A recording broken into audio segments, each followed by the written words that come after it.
Puji Tuhan, Shalom, selamat pagi Bapak Ibu Saudara yang diberkati oleh Tuhan. Saya yakin dan percaya bahwa hari ini kita boleh ada semua karena anugerah Tuhan dalam kehidupan kita. Sebelum kita melanjutkan aktivitas kita sepanjang hari ini, saat ini kita akan merenungkan firman Tuhan yang saya ambil dalam kitab Kejadian 22 ayat yang ke-8. Sahut Abraham, Allah yang akan menyediakan anak domba untuk korban bakaran baginya anakku. Demikianlah keduanya berjalan bersama-sama.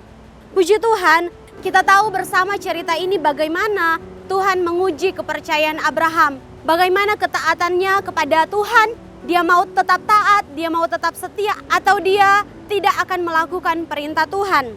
Tuhan meminta Ishak sebagai korban bakaran dan akan dipersembahkan di Gunung Moria. 3 hari perjalanan mereka sehingga baru kelihatan Gunung Moria. Dan di tengah-tengah perjalanan ketika Ishak dan Abraham sementara berjalan dan mereka akan meninggalkan kedua bujangnya itu, Abraham berkata kepada bujangnya itu bahwa dalam ayat yang kelima, kata Abraham kepada kedua bujangnya itu, "Tinggallah kamu di sini dengan keledai ini. Aku beserta anak ini akan pergi ke sana, kami akan sembahyang, sesudah itu kami kembali kepadamu." Kita tahu bahwa Tuhan meminta Abraham untuk mempersembahkan Ishak sebagai korban kebakaran. Tetapi perkataan yang mengandung kuasa keluar dari mulut Abraham. Dia berkata bahwa kami akan kembali.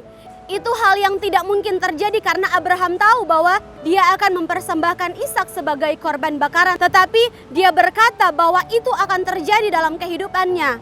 Kami akan kembali. Dia percaya bahwa dia berserta dengan Ishak akan kembali kepada bujangnya itu. Dalam ayat yang ke-7 dan 8, Ishak bertanya kepada ayahnya, "Di manakah domba yang akan dipersembahkan?" Sedangkan mereka hanya membawa kayu, membawa api, tidak ada domba di sana. Sehingga Ishak berkata bahwa di manakah domba yang akan dipersembahkan itu. Sehingga dalam ayat yang ke-8 di sana bahwa Allah yang akan menyediakan domba itu. Perkataan yang mengandung kuasa keluar lagi dalam mulut Abraham bahwa Tuhan yang akan menyediakan domba itu.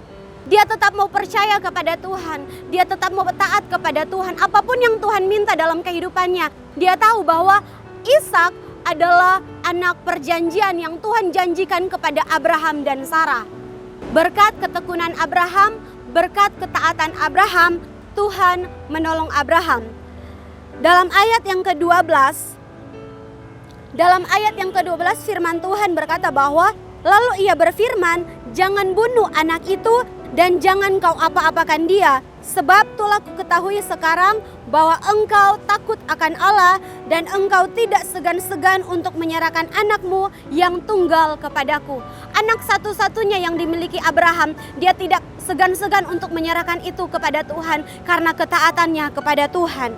Dan ayat yang ke-13 di sana dikatakan bahwa lalu Abraham menoleh dan melihat seekor domba jantan di belakangnya yang tanduknya tersangkut dalam belukar.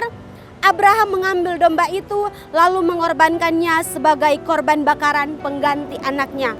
Tuhan menyediakan tepat pada waktunya korban bakaran yang sementara Abraham nantikan. Bukan lagi Ishak yang menjadi korban bakaran, tetapi Tuhan menyediakan sehingga Gunung Moria artinya Allah menyediakan. Apa yang sementara saat ini Tuhan minta dalam kehidupan kita? Apa yang sementara saat ini Tuhan inginkan dalam kehidupan kita? Jangan pernah ragu-ragu untuk kita berikan kepada Tuhan. Karena Tuhan akan menyediakan apa yang kita inginkan tepat pada waktunya. Puji Tuhan, demikian firman Tuhan pada pagi hari ini. Mari sama-sama kita satu dalam doa. Kami bersyukur kepadamu Tuhan Yesus buat kasih-Mu, buat penyediaan-Mu dalam kehidupan kami. Kami percaya bahwa pertolongan Tuhan dalam kehidupan kami itu tepat pada waktunya dan indah pada waktunya. Apapun yang sementara saat ini kami rindukan, apapun yang saat ini kami inginkan, kami percaya bahwa Tuhan yang akan menolong dan memberkati setiap kehidupan kami. Terima kasih Tuhan Yesus, terima kasih Bapa. Sepanjang hari ini Tuhan hidup kami meserahkan ke dalam tangan-Mu. Tuhan senantiasa yang menolong, Tuhan senantiasa yang menuntun, agar senantiasa hidup kami semakin hari semakin berkenan dan semakin hari menyenangkan hati Tuhan. Terima kasih Tuhan Yesus, kami sudah berdoa, mengucap syukur hanya di dalam nama Tuhan Yesus Kristus. Haleluya. Amin.